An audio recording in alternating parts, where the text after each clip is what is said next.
Indian economy is in danger. Salaries are stuck, prices are soaring, families are spending less. What's causing this crisis? Let us understand in a nutshell. India is growing fast and aiming to become the global economic leader. But beneath this success story lies a harsh reality. Big companies are making huge profits, while the salaries remain stuck. Look at this article from the Indian Express. Private sector profit at 15 years high, but the salaries remain stagnant.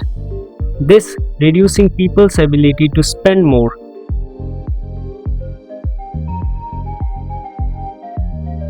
Private consumption, or what we all buy, makes up the 60% of India's economy.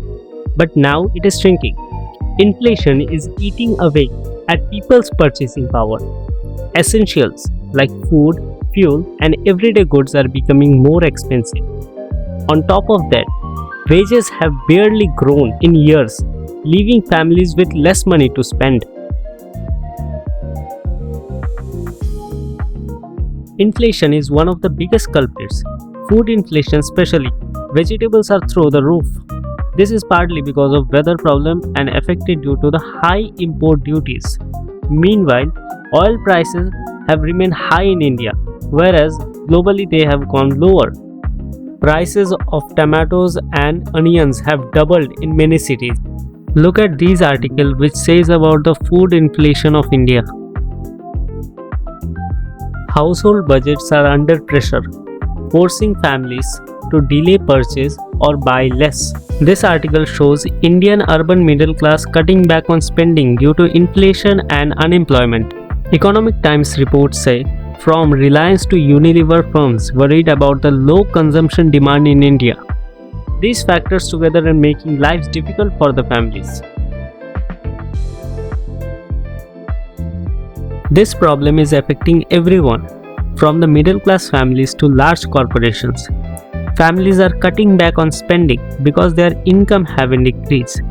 Businesses are struggling to sell products because people can't afford them. It's a cycle where less spending leads to less investment and ultimately slows down the entire economy.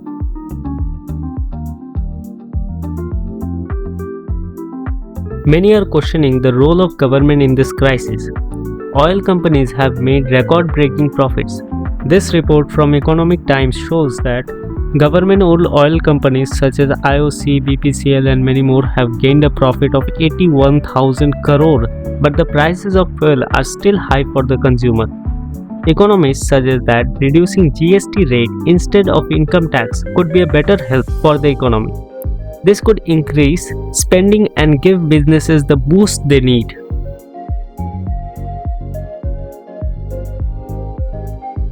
India's current growth rate is not enough to meet its 2047 development goals.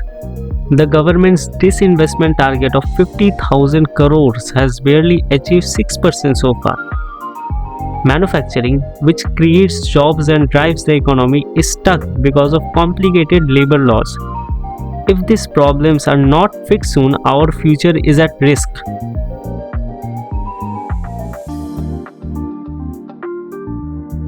There are solutions. The government can reduce the GST rate and fuel prices, which will help the families to save more and spend more. Simplifying labor laws can encourage industries to grow and hire people. Private companies need to invest in the economy to boost the growth. With the right reform, we can change this cycle of stagnation.